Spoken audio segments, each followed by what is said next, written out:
சொல்லதெல்லாம் உண்மைன்னு ஒரு ஷோ பண்ணுவாங்க இல்லையா, லக்ஷ்மி ராமகிருஷ்ணன். அவங்க வந்து ஒரு ட்வீட் பண்ணியிருக்காங்க. என்ன அப்படின்னா, I can give a super role for GV Prakash, one with substance in my next. It will do you good and do some good for youth who follow you.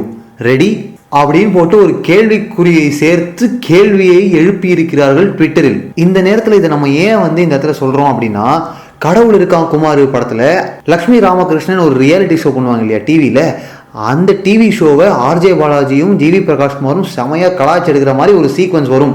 அந்த படம் ரிலீஸ் ஆகி தியேட்டர்லாம் ஓடிட்டு இருக்க இந்த தருவாயில வந்து லக்ஷ்மி ராமகிருஷ்ணன் இப்படி ஒரு ட்வீட் போட்டிருக்கிறாங்க. என்னைக்கு 20 நவம்பர் 2016 12:18 AM போட்டிருக்காங்க.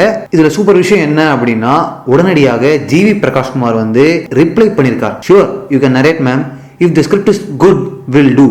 I am the one who did காக்கா முட்டை, பரதேசி, கேங்ஸ் ஆஃப் வசைப்போர், ஆடுகளம் அப்படின்னு ரிப்ளை பண்ணிருக்காரு. அதுக்கு அடுத்து லக்ஷ்மி ராமகிருஷ்ணன் ரிப்ளை பண்ணிருக்காங்க. will narrate the script when and where அப்படின்னு கேட்டிருக்காங்க. அதுக்கும் உடனடி ரிப்ளை ஜிவி கிட்ட இருந்து, will fix an appointment through Jagadish, he will call you tomorrow ma'am, shall meet over around Wednesday or Thursday ma'am. அதுக்கடுத்து லக்ஷ்மி ராமகிருஷ்ணன் சொல்லியிருக்காங்க, I am out of town till 25th, can we meet on 27th.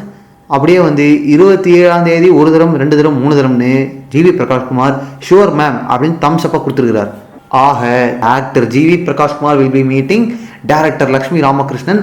அவங்க narrate பண்ண போற கதையும் அந்த கேரக்டரும் வந்து GV பிரகாஷ்குமாருக்கு ரொம்ப பிடிச்சிருந்தது அப்படின்னா, லக்ஷ்மி ராமகிருஷ்ணன் டைரக்ட் பண்ண போற அடுத்த படத்துல ஜிவி பிரகாஷ்குமார் வந்து அந்த கதாபாத்திரத்தை ஏற்று நடிப்பார். ஹெல்த் இஸ் வெல்த், இது ஏன்டா இப்ப சொன்னேன் அப்படின்னு நீங்க கேட்கலாம். பட் எவ்வளவு ஒரு ஹெல்தியான முறையில இதை அப்ரோச் பண்ணிருக்காங்க அப்படின்றது தான் விஷயமே.